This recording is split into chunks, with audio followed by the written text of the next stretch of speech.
Hello, it's Duncan. This is the final part of my conversation with Stephan Janssen.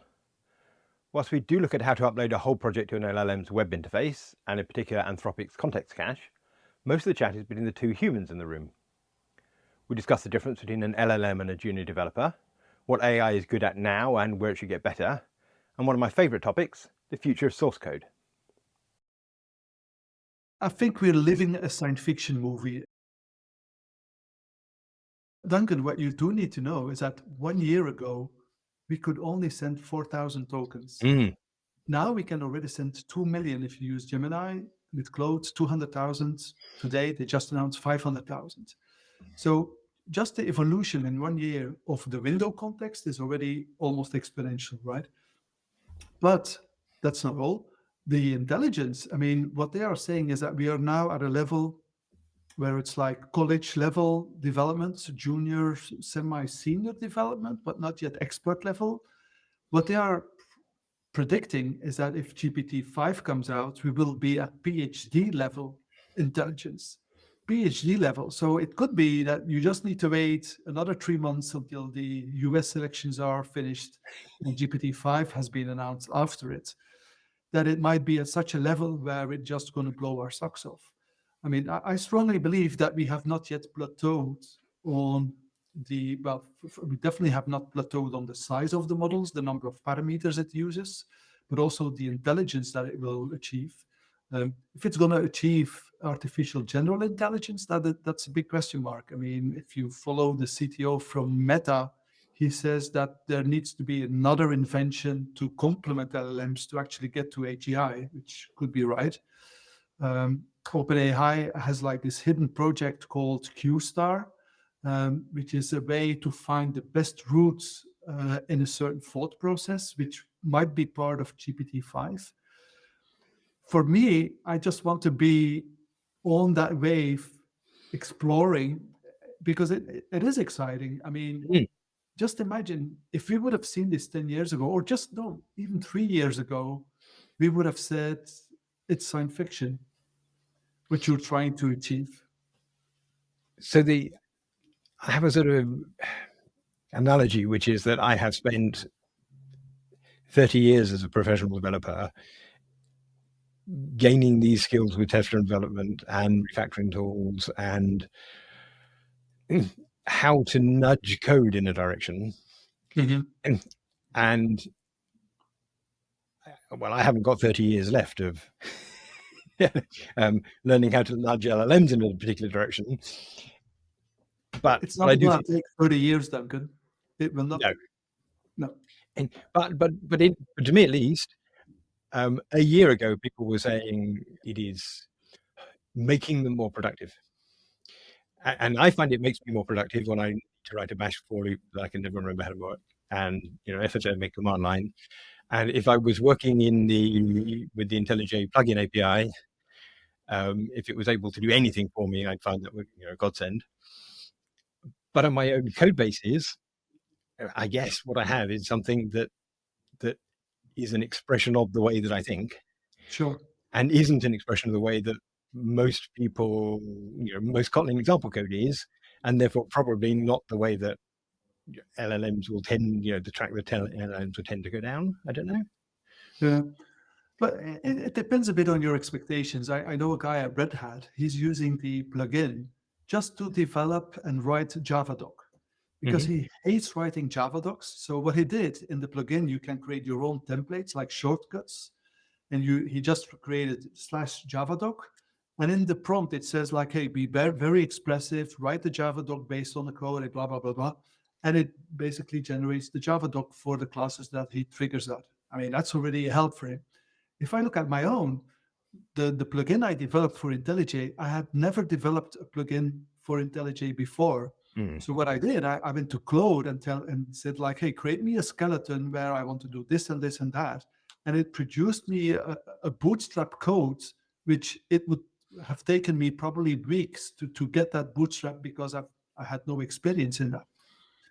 So There's another one. There was a wedding party where they were sharing photos from a wedding. I said, oh, that would be interesting for Devoxx, where people can share their photos, because we used to use Twitter for that, but now with Twitter, the API is like $5,000 a month.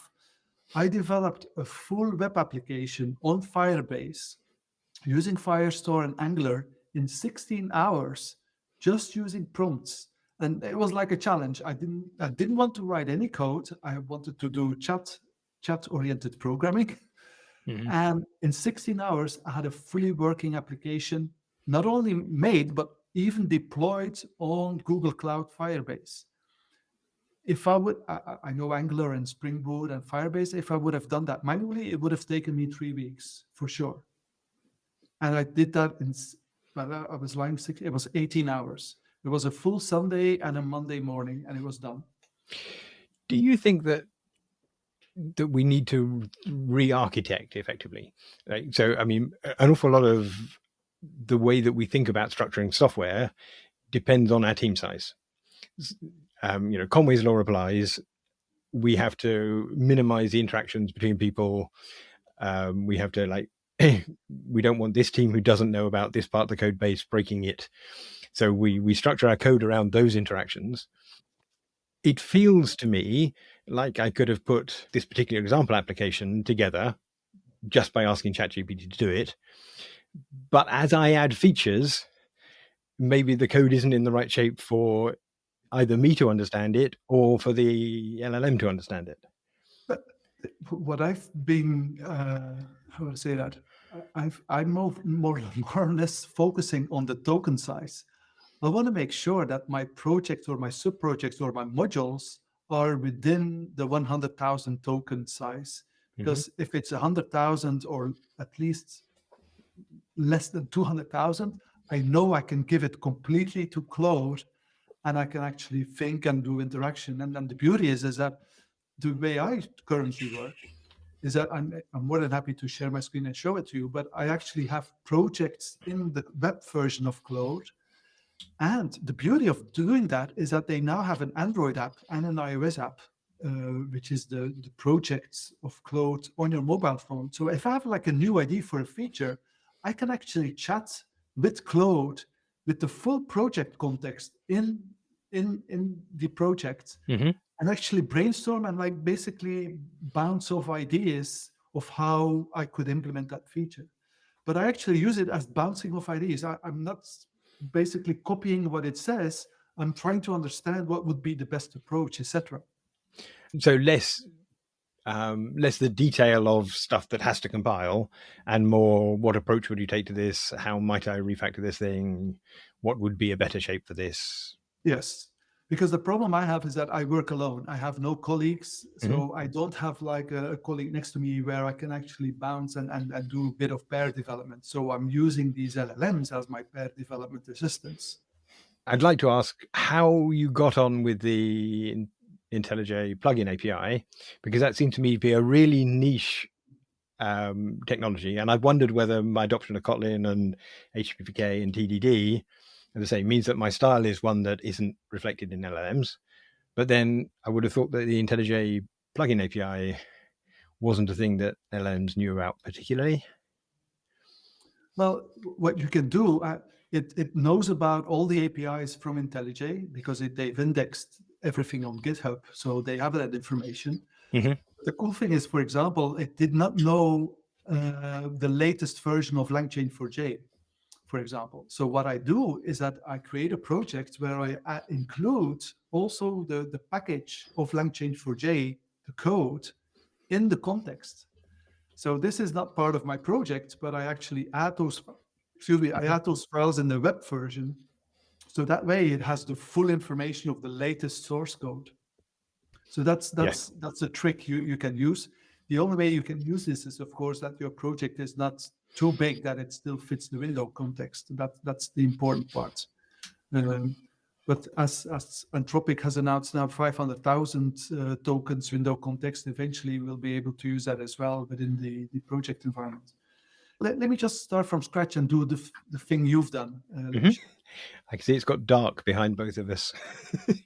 Dark? It was nice and bright, and now the sun's gone. We're Yes. coding into the night. Yes, those are the most productive ones. So I've got your project here. So what I'll just do, I'll just copy the full project to the clipboard, copy directly to clipboard. So it's done that. It has a bit more because I've probably included a lot. And so going back to the browser, there it is. So I create a project. Do you see it here? So build project, Kotlin, HTTP 4, what is it? 4K, HTMX projects. Create. And so here I can say add contents. And this is basically what we've automated within the plugin, right? So I will paste the whole clipboard, and this is what I showed you in the beginning, where we have the structure, everything basically. And what it's now doing is that so we will need to remove the JSON file because we've exceeded the knowledge size used, which is interesting because we said it's 160K tokens. It normally has 200,000 tokens. So, but apparently it has come over it. So I'll remove that, go back to IntelliJ and remove your JSON file, which if you can help me where that's. If you look in resources, source test resources, so we have, that. This one? Yes, in fact, if you delete all three of those, it will be fine. Okay. I mean, the test won't pass, but that should be a lot smaller. Okay. So copy directly to clipboard, go back to browser here, add context, projects, and that's much better. So we've used 32% of the knowledge. What it's doing, most likely, it's also creating an embedding vector database, most likely of your projects. The cool thing here is that because it's only 32%, I could add extra content of like other text or even files or even PDFs, which would, for example, explain, the libraries you're using or test-driven development approaches, whatever. So you can add more files here, and this will be included in the window context, so to speak. Yes, but not have to be sent every time.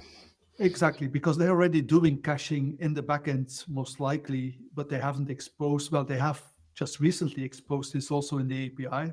But what I'm assuming is that the web version is much more sophisticated than the API version. What I thought I might get was an API key for a project, so that I could initialize the project here, set that as the API key, and Claude would say, oh, well, here's this thing, and I've already got all this context. LangChain4j doesn't support that or doesn't expose it. So I would need to check if it is actually available. I'll write it down because it could be an interesting. If Claude looked at the API key and associated that with the project, LangChain4j wouldn't need to know anything about it at all. It would just be entirely transparent to it. Yeah. Well, actually, OpenAI does that with their GPTs. It would make a lot of sense. Now, so can you recall the first question you said? Like, was it remove the feature? So the first thing I said was, tell me about this project. Tell me about this project. That was it? Okay. The cool thing as well, Duncan, about this one is that this costs $20 a month. So I use this daily. The problem is that after a couple of hours, it will say, okay, you've run out of messages. And so what I then do is that I fall back to the API in the plugin and continue there. But is this similar? It's certainly similar, right? Yes. Yeah. Not the same, but about the same sort of length. It's a comprehensive example of applying TDD. I'm not going to argue. Yeah. Okay. And then the second question was? So the second question was, tell me about the features class. It looks similar, does it? So, yes. It feels like asking two different students with the same knowledge to write an essay, and they give you the same structure fundamentally. Yeah. And it's like you said, it's most likely also with the temperature that there is a small difference. It will never be exactly the same, of course. And then the third one was removing, or how to remove? Yeah. So all I said was, how would I remove the flag from the class and remove all references so that we always render a new item row in the HTML? How would I remove the flag from the class and remove all references? I said all references, and it removed all references to the class, but I actually wanted it to remove all references to the flag. So I think probably we could, to the flag, new item enabled. That would get rid of a step. I guess. Yes. So that's sort of the same. It asks us to go and do the job, though, doesn't it? Because it says check for any other usages, remove the main function. Yeah, I think that's the impact of the system prompt that you had, where you said explain it with code examples, etc. Right. Which we're not getting as much in here. But yeah, let's just continue. Did you? I think the last one was just provide me a patch, or yes. Although I said please.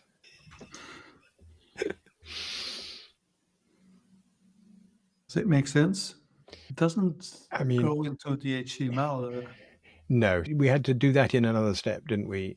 Yeah, but that was because you said you've done that manually before the project, but I've got it from GitHub. But I'm surprised that it's pretty similar to the API called as a response. So I must say I'm pleasantly surprised, because I thought it would be smarter. You're pleasantly surprised for Devoxx Genie. Yeah, exactly. Yeah, because that's how I work. I mean, That's my baby. That's my baby. Well, it's just a tool to be productive. I mean, my hope was by doing the Devoxx Genie and doing local models that all of a sudden JetBrains would say, okay, we'll support local models as well with the AI assistants. Mhm. But it hasn't happened yet, because I don't want to continue maintaining this project. I want JetBrains to take over and do a better job than I can, to be honest. I'm really glad you have, because, well, A, written it, and B, maintained it, because it's allowed me to experiment in a way that the AI system didn't. And so it's a bit of a poison chalice, because you're always left with, that didn't work very well, but would it have worked if I'd tried it with any of the other 15 billion different models that Yeah, exactly. might be suitable? Whereas if it doesn't work with AI Assistant, at least nobody got fired for buying AI Assistant, Yeah. But we work better by understanding the model under these things, in the same way as we work better with a junior developer by knowing how to motivate them, knowing how to give them bits of a task. Yeah, but I mean, for me, it's just important to play with the latest and greatest within the LLM world, and we're not yet at the end of the road. You haven't plateaued yet on the intelligence that the LLMs can achieve. So if they get, I mean, this is the worst they will be, at any moment. It will only get better. Yes. And if you just look already at the evolution of the window context, then every 2 years we can expect a new model. That's what, at least if you look at the release cycles of OpenAI, it's almost every 18 to 20 months that there's a new version. So I'm really looking forward to GPT-5 and see if that's going to be really PhD level or not. Yeah. And the impact on our profession. I mean, for me, I'm really more productive. And if I don't understand something, at least now I have some model that can explain me certain features and approaches, etc. So as a universal educator, this is just a gift from heaven. You see, I think I'm more productive when I pick my battles. I think for a code base that I know, I probably won't reach for an LLM still, even after this experience, which I say enjoyed immensely, because it was sort of brought to me when you said, like, does this diff look sensible? And if I have to work my brain in order to work, I'm gone, right? That's not a skill I have. Yeah. And it comes down to that. Like, once it's broken, my instinct is git revert, start again, work in smaller stages until it's not broken. Yeah. Keeping it working. And maybe it should just be, well, git revert, try again with a different LLM or whatever. I think my fundamental problem is that when I'm working with a developer, I am developing them. Whereas when I'm wheedling an LLM into doing a job for me, I know it's not getting smarter about my project, or at least it won't be when I switch it off. Next time I come to it, it won't be smarter. And so we're not building that knowledge, or I'm not building that knowledge by teaching it. I think the wonderful thing about Devoxx Genie is that we're generating interaction models that we believe will probably be the same even as the LLMs get better. Yes. Yes. And until we reach the stage where maybe we don't need source code at all, and I'm not sure that will ever come, because we are always going to need this ground truth of, here is a thing that represents what it does that isn't the test. Yeah, but is it still going to be Kotlin or Java? It might just be either just classes, bytecode, or just assembly. So I don't think so. And my reasoning for that is that when I look at project, half the behavior of the project is the test, and half the behavior of the project is in the source code, and it's implicit because the customer hasn't asked us to change it. So we generated a thing, we gave it to the customer, they said, I want that button moved here, I want it to do this on an empty list, that sort of thing. And we did that stuff. But all the stuff that worked, there's a lot of it we haven't written tests for. It was just good enough for the customer. If we don't have the source code and we just regenerate our system from scratch every time, those things are going to change because we don't have tests for them. And so we either have to specify absolutely everything, or we have test source code that represents the customer implicitly accepted this thing, this behavior. If we extrapolate this and look, for example, at the language translators, there seems to be that translating from English to Spanish, this Google Translator, it was actually using and creating a new language, called it Esperanto, but it wasn't Esperanto, but it was like this interim language which was used by these models to actually go from one language A to one language B. And it created its own language intermediate to do these transformations. Mm-hmm. Maybe programming might actually evolve in this direction as well, where we have the English language, because we will not program in Java or Kotlin. No, it will be just pure English or Dutch or whatever language you speak. And then some execution code, which could be assembly or just bits and bytes. And that's it. And the model knows about the transformation between those two. Again, this is not for next year or 2 years, but maybe, if we extrapolate this, maybe in the next 10, 20, 30 years, it might evolve in that direction. I think it's certainly true that computer languages may not be human readable. Like, there will be source code, but it may not be human readable source code, I think, yeah. And to be honest, that's already the case if you've compiled it and you have a JVM or an executable. We can't read it anymore unless you know assembly very well, but the end result is already not readable, right? I once had a project there where the source code had been lost in a freak contractual accident. Oh yeah, I know those as well. And luckily, if it's in Java, you can just decompile it. Yeah, I've been there as well. I mean, I've been a consultant for 15 years or so, and they had no source code management. The file system was the source code management, and then it crashed, and you had to go to production to reverse engineer the classes. I actually did a conference session, which was, here is this decompiled source. Now refactor that. You have function names, you have class names, but you don't have variable names. And like recreating variable names actually would be an interesting job for him. Absolutely. I find it exciting times, Duncan. Yes. I mean, I think we're living a science fiction movie. That's how it feels for me. Although, I don't know, I'm just personally, like, that was the same with personal computers, when I was 13, right? So we have managed to ride this wave of fantastic, exciting times. Yes. We have been very lucky people. Yes, absolutely. I'm glad to be alive and then experience all of this. I'm going to wrap it up there, I think. I'm sure that there's a lot we haven't covered. And if you're happy to come back at some point, I'd really like to take what I've learned from you and then start applying it, and then come back and say, oh, look, this is working for me, but now this isn't, and so on. Well, Duncan, the best time to do this would be after Devoxx Belgium, which is mid-October. But I would say once GPT-5 is out, then give me a couple of weeks to get a grasp on that. But I think then it would be a good time, because if I can actually then plug in link the plugin to GPT-5, it will be interesting to see how better it is. And we could repeat the question you've done on your project and see if it actually is able to do it in one go. Brilliant. I really, really enjoyed this. I'm so grateful that I've had this chance. It's my pleasure. And as I say, thank you for the time you spent with Devoxx Genie, because it's at least allowing me to peek under the bonnet. Yeah.